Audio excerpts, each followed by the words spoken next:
Assalamualaikum warahmatullahi wabarakatuh. Saya Sidik Hamka Ghazali dari Pendidikan Bahasa Arab 3C. Di sini saya akan menjawab soal ujian tengah semester mata kuliah pengantar pembelajaran bahasa asing tahun 2021.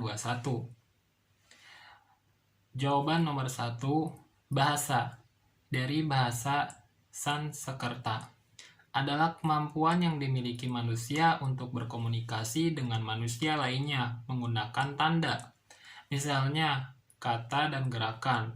Kajian ilmiah bahasa disebut ilmu linguistik.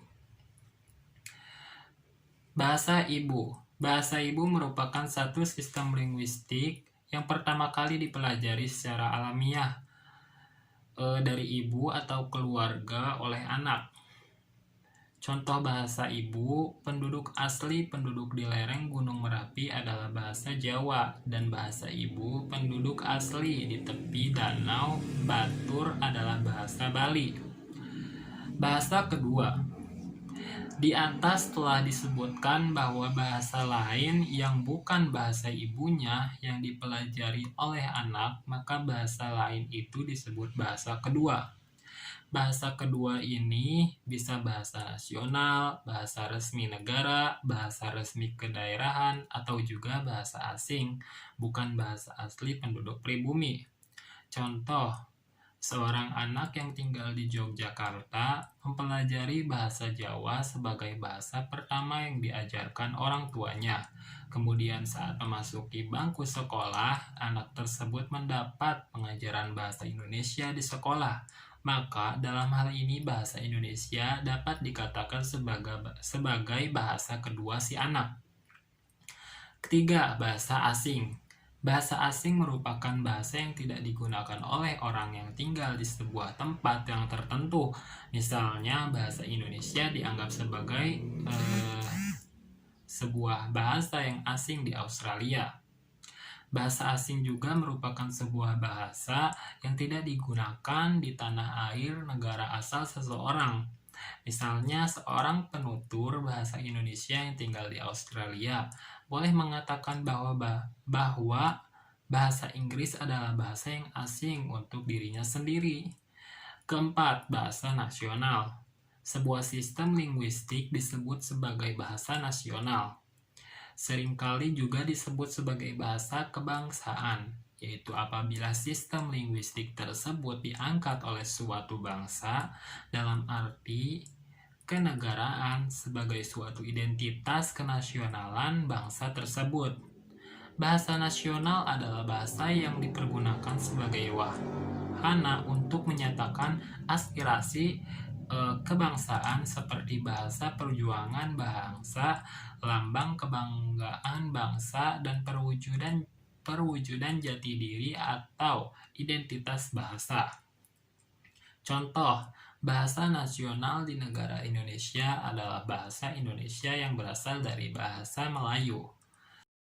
Selanjutnya, jawaban nomor 2. Pemerolehan bahasa. Language acquisition adalah proses penguasaan bahasa ibu, native language, yang dilakukan oleh seorang individu secara natural, sedangkan pembelajaran bahasa language learning adalah proses penggunaan bahasa yang terjadi dalam tatapan formal, yakni belajar di kelas dan diajarkan oleh seorang guru.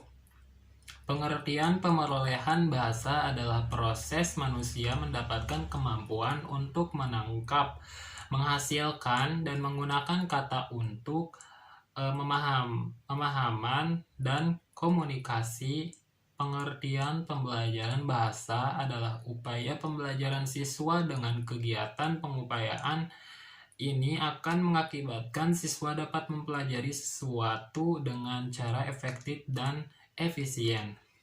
Persamaan antara pemerolehan dan pembelajaran bahasa yaitu dari segi praktek bahasa meniru memahami runtut dalam keterampilan bahasa mempelajari kaidah-kaidah bahasa yang lebih sesuai dari istilah di atas untuk digunakan pada mata pembelajaran bahasa Arab di sekolah di Indonesia adalah pembelajaran bahasa pengupayaan ini akan mengakibatkan siswa dapat mempelajari sesuai dengan cara efektif dan efisien. Selanjutnya jawaban nomor 3. Abdul Majid mengidentifikasikan dasar-dasar teoritis pembelajaran bahasa menjadi 3 macam, yaitu dasar ilmu jiwa, dasar kebahasaan, dan dasar kependidikan.